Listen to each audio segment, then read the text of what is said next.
So, final assignment, like I said, I'm going to give you guys the opportunity to choose between if you want to do the character sculpting head in ZBrush, and if you do want to do that assignment, feel free to follow Sean's videos here on YouTube. You'll want to make sure that you scroll down a bit and look out for the videos very specifically that are 2510. There's I think 3 or 4 of them in total. Yeah, 2510 creature head, 2510, 2510, so on and so forth. Just a show of hands, how many people think that they want to do that assignment? The character head? I'm iffy, yeah. So kinda maybe almost close to half. Okay, so in that case, after I go ahead and do the lecture for the low polygon assignment, which is the other option today, just real quick I'll jump into ZBrush and go over with you guys how to, in my opinion, properly save, because it can be a little tricky, especially before you start your first session in ZBrush. I don't want you to do that incorrectly. So for those of you who do want to do the low polygon scene, or low polygon environment, this is an example of what that means. Just here on Google Images, I typed in Cinema 4D low polygon scene. Now this is a pretty popular style of artwork that artists in Cinema 4D choose to make because it's something that's kind of fun and you can jump into it and make some really cool stuff, even with a relatively low skill level. Not to say that nothing in this assignment we aren't capable of already. So this is a pretty appropriate thing to jump into. So an assignment or a scene like this, it looks like it's got a lot of objects, but we know how to make most of these. And for the ones that we don't, we're going to learn today.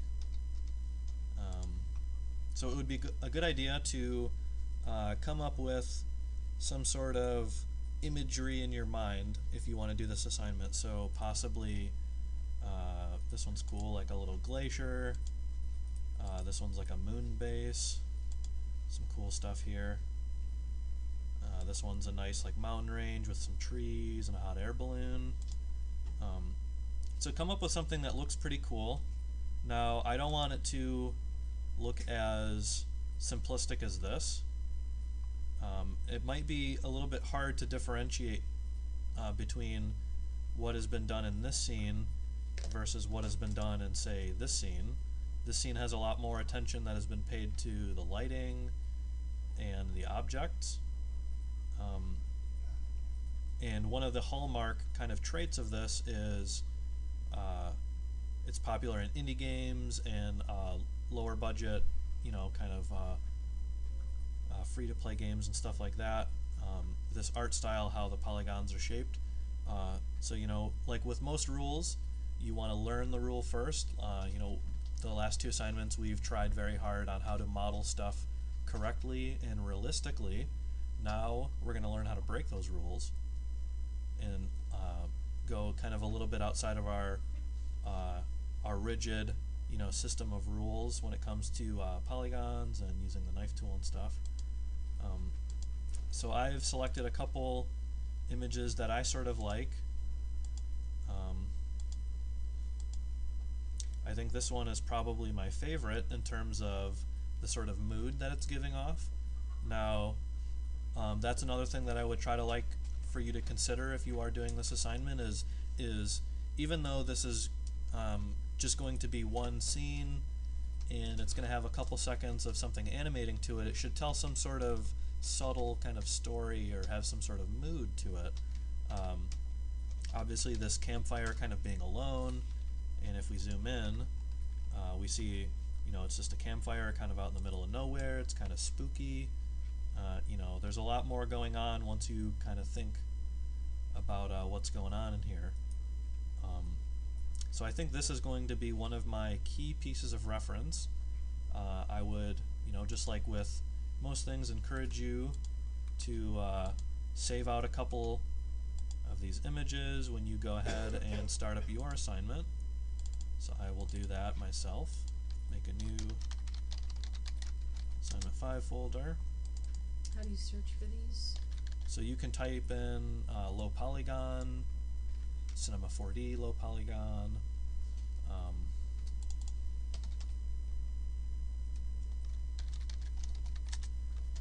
You can type in a couple different things, and if you find something that you like, you could even look up something specific like that, like Cinema 4D low polygon forest, or low polygon underwater, if you wanted to make like fish or something. You know, get kind of specific with it if that interests you. So I think this one is going to be, you know, these mountain ranges that have, obviously they have like a brownish kind of rock dirt material, but then they've got like snow caps to them. I think is kind of cool. Same thing with the pine trees and the little campfire. These are all things that I like, and we can see in the lighting here that the light is actually being casted off this little campfire, and it's kind of peeking through some of these trees. There's an opportunity to hide some little Easter eggs in our scene if we would like, because that can be kind of fun. But as far as like composition wise, I kind of like this scene where we've got two higher mountain ranges on the sides, and then it's sort of drawing. If you ignored the bridge here, your eyes would sort of be focused towards the center of this screen. If you want to think of like the composition of this as if it was like a photograph or a painting, it's sort of drawing your eye to the middle here, and I think I want to place my little forest or my little campfire sort of in the middle here, where these two slopes would be converging instead of having a river. So let's get started. We can get going pretty quickly with the landscape object here.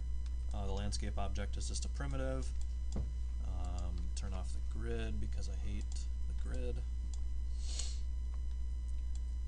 Now, if you wanted to make just a single mountain range, like, where did one of these go?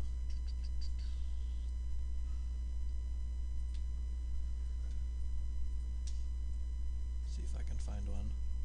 Kind of like this. The default setting of the landscape object leaves you with one mountain in the middle. We can sort of make it a little bit taller, more drastic. And the reason it kind of slopes down along the borders is because there's a check mark here called borders at sea level, which I'm going to uncheck because I want to cause a sort of a slope or a canyon in the middle.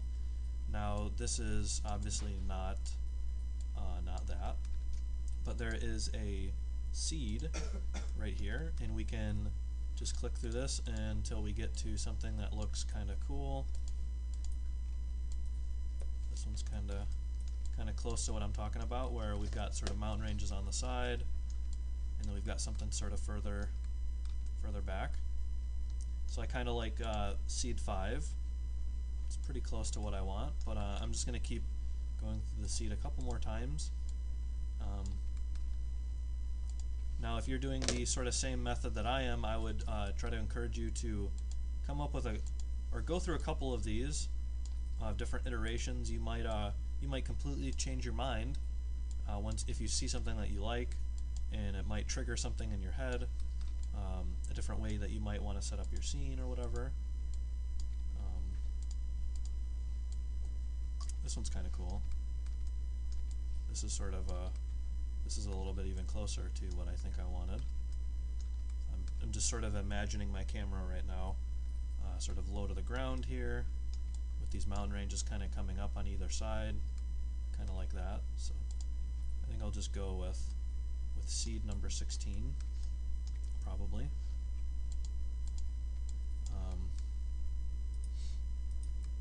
Now one thing that can be pretty iconic of this low polygon scene, or this low polygon style, like I said, is the fact that we have triangular shaped polygons.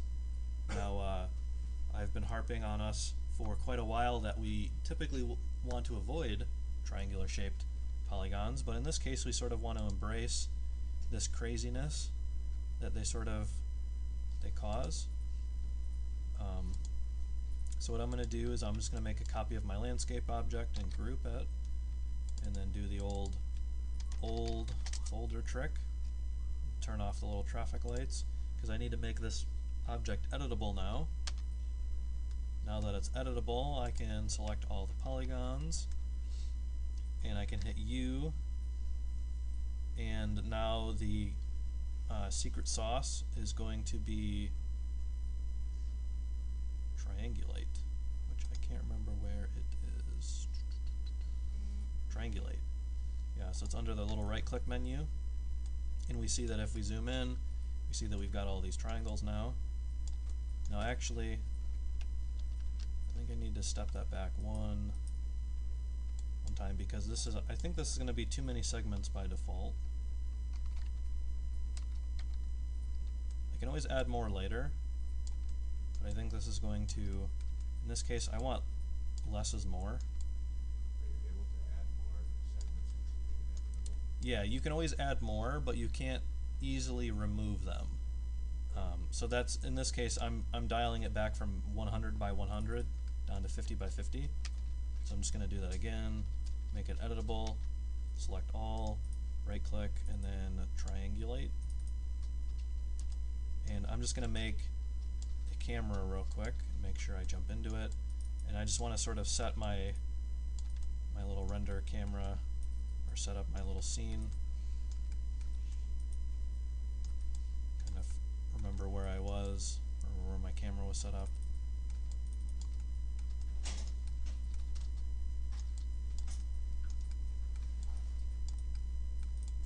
That way I don't have to keep jumping in and out of where I want my camera to be set up. But we'll notice here we don't really see a whole lot going on. So just for now, I'm just going to add a sunlight. And I think I'm going to add a sunlight. This thing always kind of annoys me. I can never remember how to control it the way that I want to. Of course. Because it wants to use like time of day for some weird reason. Okay, junk. So I'm just going to delete the tag and then rotate the sun. So that way. So I'm aiming it sort of at the ground right now. It's a little bit too red. We're going to see that we don't really have those polygons that are visible. The reason for that is because of our Phong tag. We want to check it on and then lower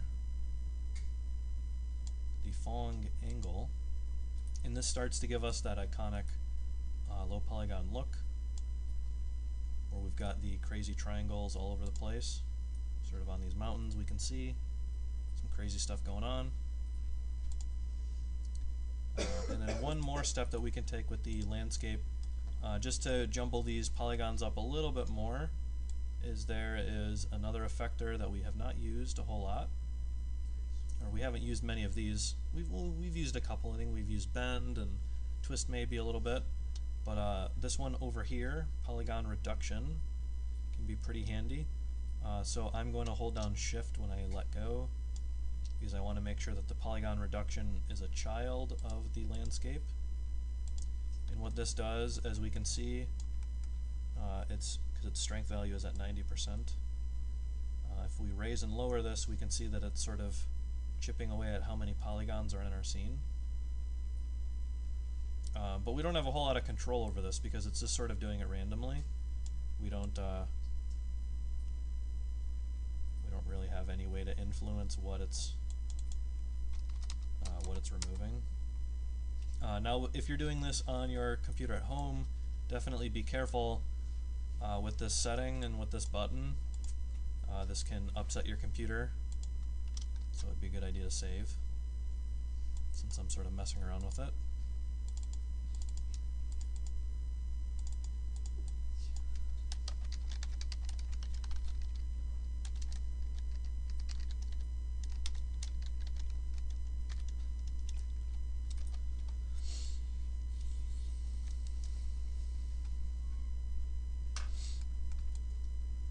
Alright, so I've got a mountain range, but doesn't have any color. So I'm going to make a material, sort of make it brown-ish, kinda. Go to the specular, sort of pull this down just for right now. I don't want it to look as waxy. Chances are will.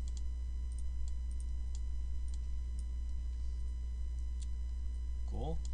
So one thing that I wanted to capture from that, from my reference image, which I should open up over here, is the snow-capped mountains.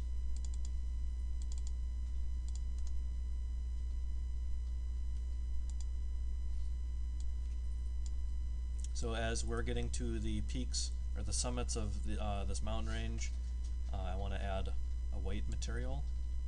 So I'm going to name this brown ground. This will be white snow.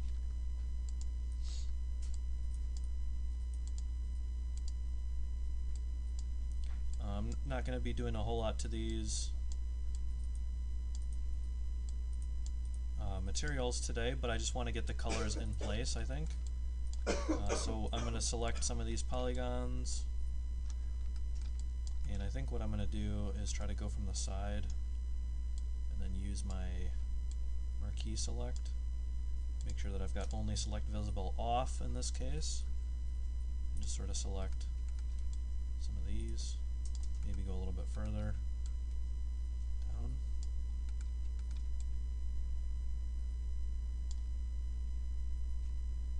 Then I want to apply this to those polygons right there. We see that, did it work? It did not. That is because the Polygon Reduction tag is wreaking havoc on our polygons. So I have to delete that. So with the Polygon Reduction tool enabled, I want to make a copy of this landscape. If you're using the Polygon Reduction tool, if you're not, you can skip this step. But I'm going to make this current state to object. And I think I can delete that one. And move this one to the old folder. Now we've got this. Okay. Because we see what the polygons that I had selected are now sort of jumbled all over the place, which is not what I want. So now I can go ahead and select these again. Give it a little bit more, I think. Now apply the white to these. There we go. So now once I jump into this little camera, I think I want a little bit more sort of drastic, or a little bit more exaggeration with how tall this landscape is going to be. So I'm just going to scale this up a bit, make it a little bit more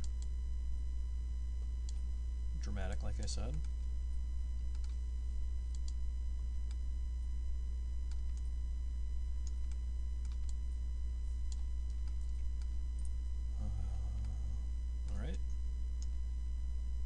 Good enough for now. We'll keep tweaking it. We'll tweak this a lot as we go through, but for now I think I want to try to make one of the pine trees.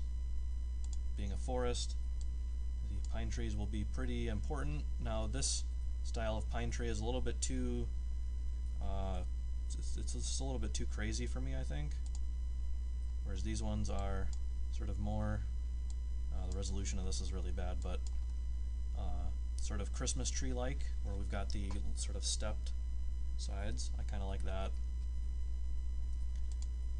So just real quickly in a new scene, just Command N, I'm going to make that a little tree. I think I'm going to start with a cone. Let's just see if this lets me down or not. Hopefully it doesn't. Actually, I know it's gonna. So I'm going to start with a cylinder instead. And shrink it down. Now, chances are you aren't going to be making a little forest scene like mine, or maybe not all of you, some of you might, which is cool. So just sort of use this tutorial in that case if you're going to be doing something else. Just sort of use these tools as inspiration on what you can and can't do. We're going to be using, for the most part, tools that we've encountered before, but we're going to try to use them in new and different ways. So here I'm going to sort of outwards extrude to make sort of the next rung up the little pine tree.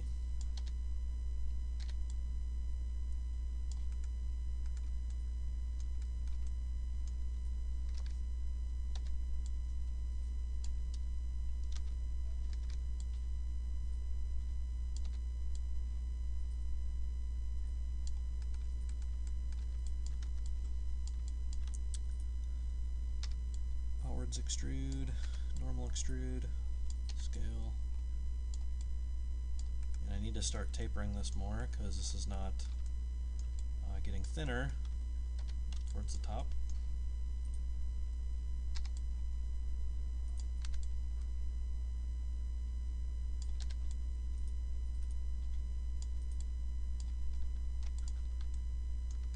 So for the top here, I'm going to use my weld tool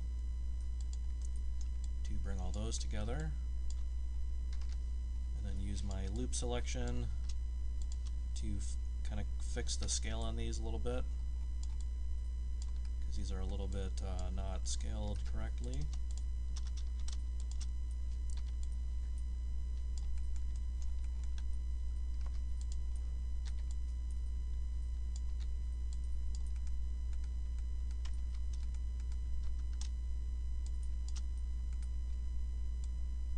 Not great, but whatever.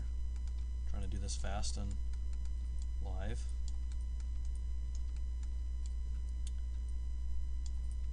So again, I think what we want to do is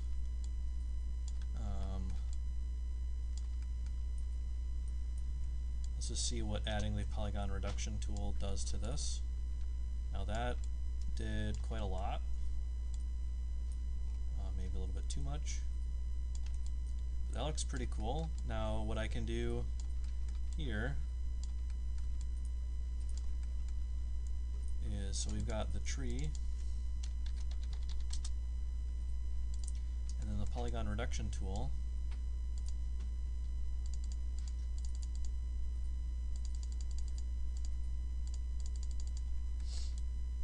So I think there's one other little deformer that I want to try to use, and that is going to be the displacer. So again, I'm going to hold down Shift when I make this. Oops. I want to have the tree selected, not the Polygon Reduction. Displacer. And then in the shading tab, I want to try to add a noise,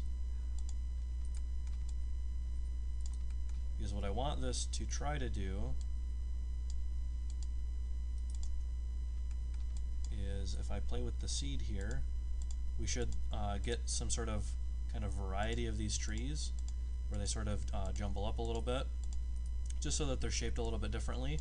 I'm sure that if you've ever played a game and you notice that the game developers possibly made one tree and then they duplicated that, and so every tree looks the exact same, you kind of see like, I'm on to you.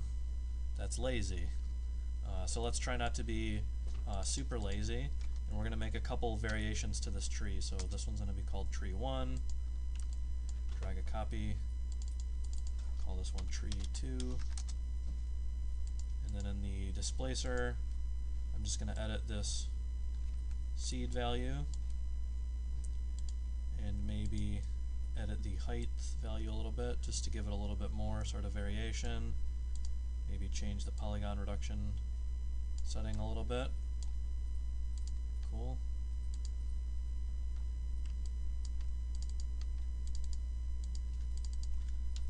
Make this one tree number 3.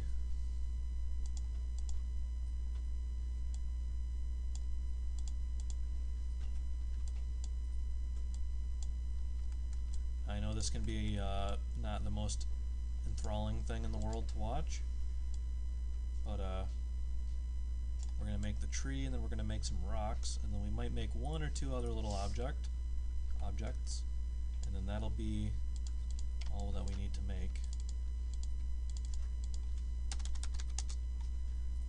And I'm going to be doing these same sort of techniques for the rocks and so on, the other scene, or the other objects.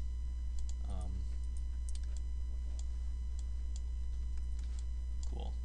So I think I've got 4 variations of my tree. That'll be enough that hopefully someone doesn't call me out if I decide to post this online or something.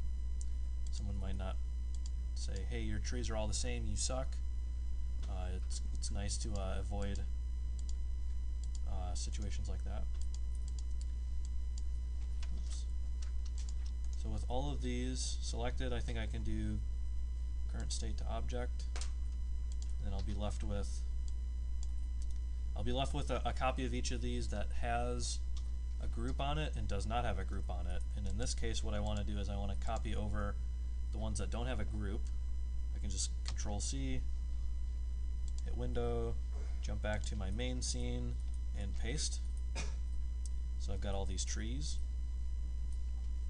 And I just realized I didn't make stumps to the trees, which are typically an important part of a tree. So if you are going to do this, then go ahead and make some stumps. Would probably be a good idea. I'm going to jump back and do that real quick. I'm just going to make one stump, just to not hopefully put us all to sleep completely.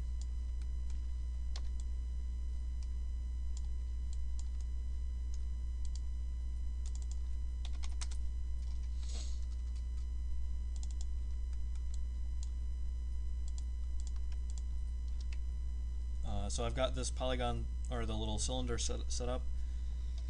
I'm going to copy the polygon reduction and the displacer from one of the existing trees and put it onto, actually before I do that, I want to make the cylinder editable and make sure I Control A and then optimize it. And then now I can do that. So this is going to be stump. Make this one current state to object, stump, copy the stump that is not in a group over to here, and I'm going to make a one stump for each tree.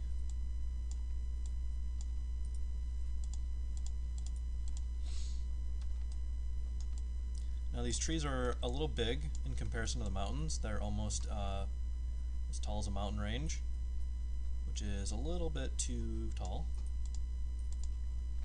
So I'm going to select all of them and then scale them down a bit. And I notice that the stumps are not below the trees as they should be. There we go. Get those little guys positioned where they should be. And here would be a good place to then lower the falling angle on these as well. Well, we've got them all right here.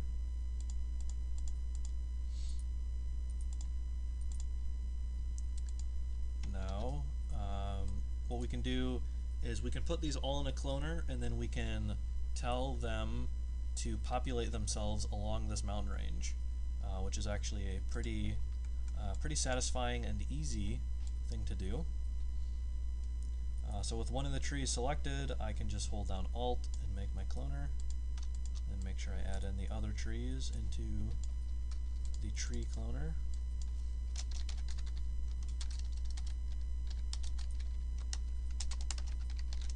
If I can spell. Now with all the tree with the tree cloner selected, what we want to do is we want to change it. We've used linear and radial and grid array, but we've not used object, I don't think. So this is the last but possibly most powerful setting of the cloner. And when we set it to object, we get a slot right here called object, which we can imagine that we can drag in the landscape object down directly to this. But one thing I do want to do absolutely 100% is save right now. Do not do this next step without saving, because your computer could crash, or worse, it could blow up. So with the tree cloner selected, we can drag in the landscape, and we see that's a lot of trees. Now luckily this computer handled this pretty well. If you are just working on a little laptop, the story might be a little different. The reason for that is because right now the distribution setting of this cloner is set to vertex. So if I just soloed this, if I soloed the landscape, what it's doing is on every single point here, on all these vertexes, it's putting a tree. Now that's a lot of trees. Way too many. So we want to change this from vertex to surface. And what surface will do is it will lower the amount of trees in total. Now it would be a good idea to just make some simple tree-inspired materials.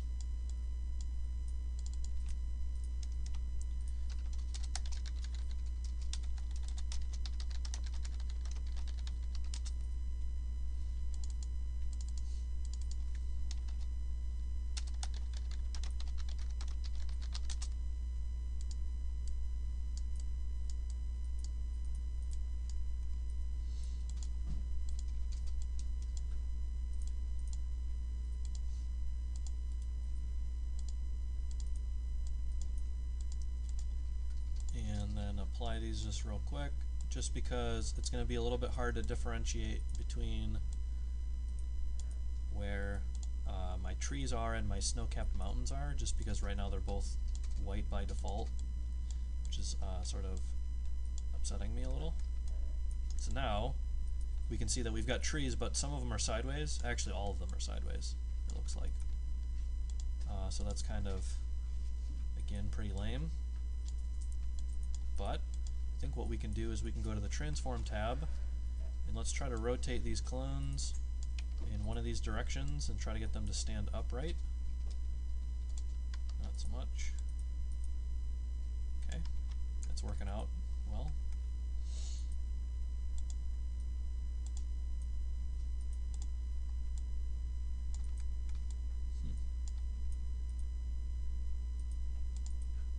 There we go.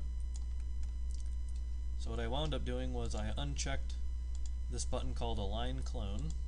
It was on by default, and all my trees were slanting sideways. So with that off, they're now all pointing upright, which is cool. And all we've got to do is we can change sort of where they are placed along in our scene by just editing this seed value. Now if you're unfamiliar with what a seed is in terms of like computer programming or gaming, it is just a random number that is going to generate a new result. So we edited the seed value of the landscape object, and now we're doing it again with the cloner. So we can raise up this count a little bit. Now be pretty conservative of this, or with this, if you have a not super powerful machine.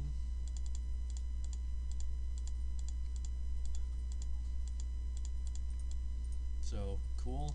I still think these are a little bit too big, because when I jump into my camera, they're too big and they're not enough of them, I think. So with the cloner selected, I can go to the Transform tab, and I can make all these scale values like 0.5, 0.5, 0.5, and that'll shrink the sizes of all the trees a bit. Get some more of these going. I just want like a lot more. Let's go crazy.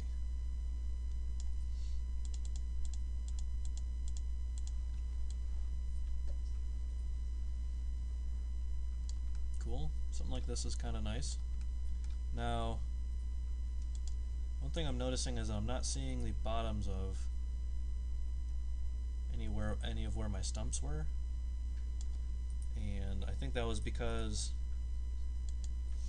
in reality the anchor point of my group, the anchor point of my trees are not, we can see here the anchor point is sort of centered. It's not centered at the, or it is centered, but it's not at the bottom. Typically, if you're doing a setup like this, you would want the tree, just going to use my water bottle as an example. Oopsie. You want the anchor point to be on the bottom of the tree, at the very bottom, and then that way it'll sit flat on whatever object you are trying to place it onto, as opposed to like being halfway through, which is what the position Y value right here is aiming to correct.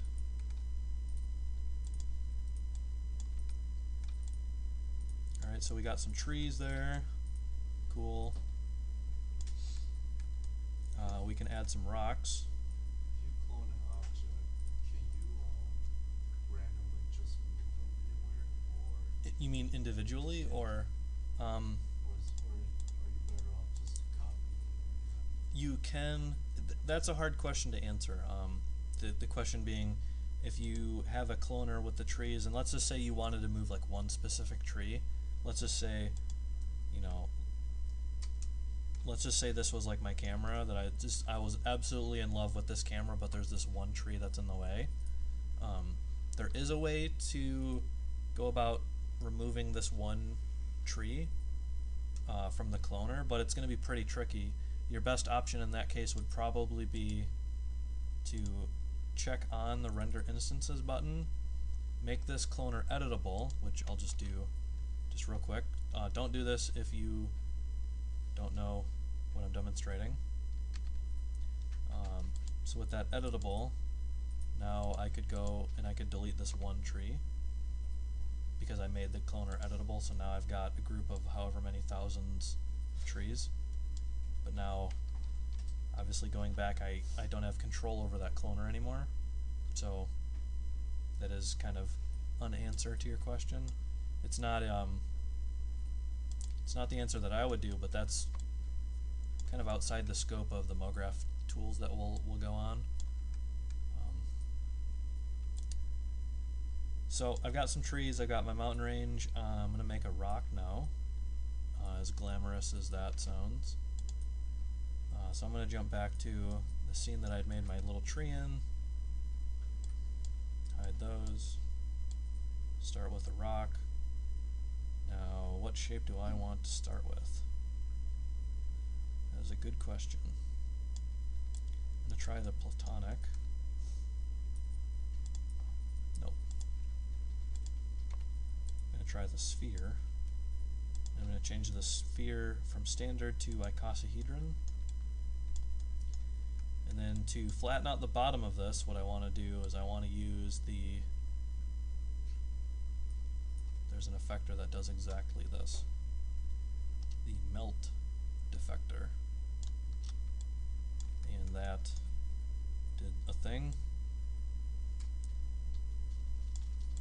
So it kind of killed the bottom of it, which is cool. So now I've got like a half circle, which is cool.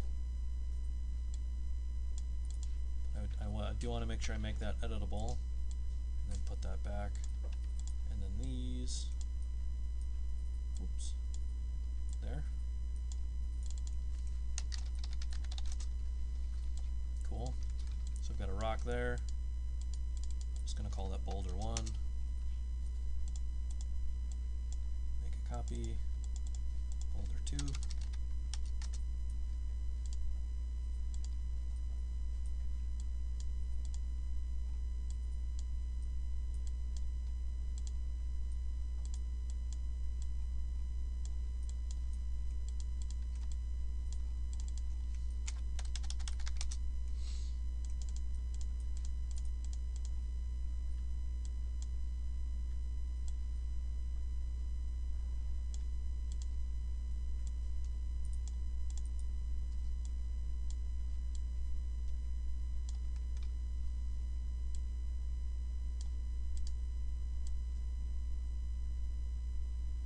That's kind of crazy, but cool.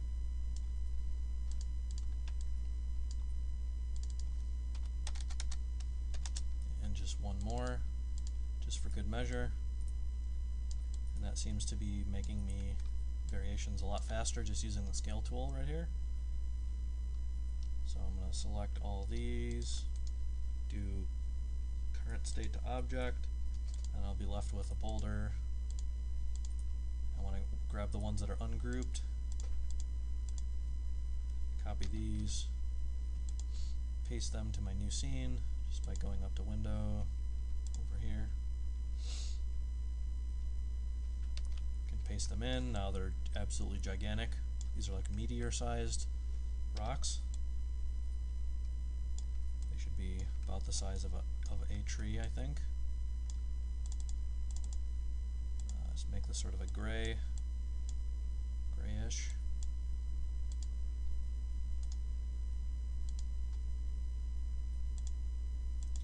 I'm going to do the same thing with the tree cloner. I want to grab a copy of this and replace all the boulders into the copy instead of the trees. But I don't want to just grab a second copy of this because it might kill my system if I have two of these going at once.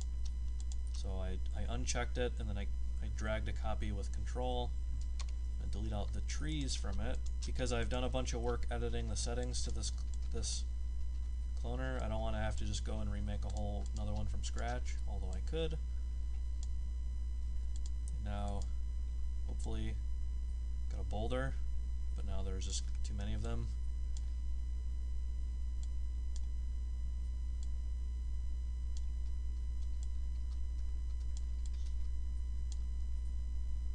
In this one, I think I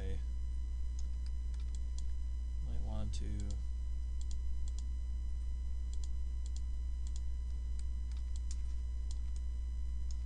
play around with the rotation setting.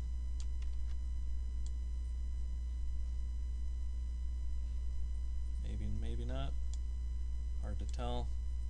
These are all aiming the right way. Some of them are. Some of them aren't. Some of them are too big.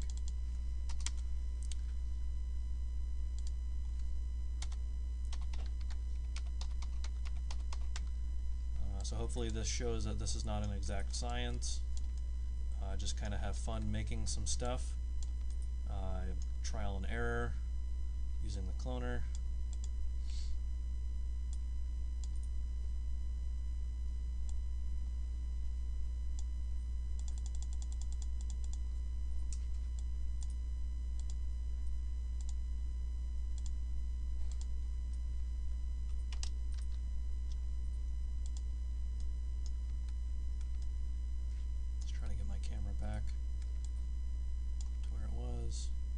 Actually not liking this camera too much,